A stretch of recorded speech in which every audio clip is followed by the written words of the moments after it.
Manavgat 2-ci Ağır Cəza Məhkəməsində Türkiyənin Antalya şəhərində öldürülən Azərbaycanlı qanuni oğru Lotu Qulinin qətlində şübhəli bilinən şəxslərin məhkəmə prosesi keçirilib.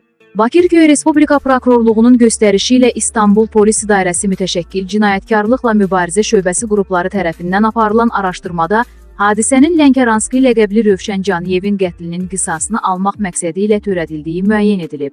Qətildə Azərbaycan vətəndaşları Xaqan Zeynalov, Əmir Həmidli, Əli Mövlamlı, Camal Həsənov, Cəfər Əlizadə, Xanım Nisə Məmmədova, Namiq Caniyev, Rəsul Həsənov, Ümid Nəcəfov, Cəmil Keleş, Erkan Aşan və Vəkil Nürsən Arasoğlu'nun əli olduğu müəyyən edildikdən sonra İstanbul və Ərzurumda əməliyyatlar aparılıb. Əməliyyatlar zamanı Əli Mövlamlı, Rəsul Həsənov, Ümid Nəcəfov və Cəmil Keleş, Erkan Aşan və Vəkil Nürsən Arasoğlu saxlanıb. Vəkil Nürsən Arasoğlu məhkəmə nəzarəti şərti ilə sərbəst buraxılıb, digər şübhəlilər həbs edilib. Camal Həsənov, Cəfər Əlizadə, Xanım Nisə Məmmədova və Namiq Caniyev barəsində həbs qətimkan tədbiri seçilib. Azərforum Con Müsabata istinadla xəbər verir ki, bu yaxınlarda keçirilən məhkəmə prosesində qətli törətməkdə təqsirli bilinən Xaqan Zeynalov fərqli ifadə verib. Nadiri vuran mən deyiləm. 27 yaşlı Xaqan Zeynalov Lotu Qulini öldürmədiyini deyib. Nadir Səlifov mənim yaxın dostum olub. Məni Türkiyəyə özü dəvət edib. Oteldə onun qonağı olmuşam. Avqustun 19-u İstanbula gedəcəkdim. Ayın 17-si isə aramızda problem yarandı. Nadir Səlifov məndən Moskvada olan bir iş adamını oğurlamağımı istədi. Razı olmadım. Ona görə dalaşdıq. O mənə yumruq vurdu. Salonda 8 nəfər var idi. Hamısı silahlı idi. Dalaşandan sonra mənə atəş açdılar. Mən də özümü qorumağa çalışdım. Silahımı çıxarıb soldan atəş açdım. Nadir isə sağda idi. Xaqan Zeynalov sui-qəsdə iştiraki iddia edilən digər şəxs 28 yaşlı Əmir Həmidli ilə hadisədən əvvəl oteldə tanış olduqlarını, birlikdə İstanbula getməyə razılaşdıqlarını və silahlı münaqişə səbəbindən oteldən qaçaraq Əmirin maşınına mindiklərini bildirib. Nadir Səlifovu öldürmək üçün 4 milyon dollar aldığım iddiası böhtandır. Nadir mənim yaxın dostumdur. Nadiri vuran mən deyiləm. Polis məni hədələyir. Mənimlə tərcüməçim yox idi. Ona görə ifadəni qəbul etməli oldum.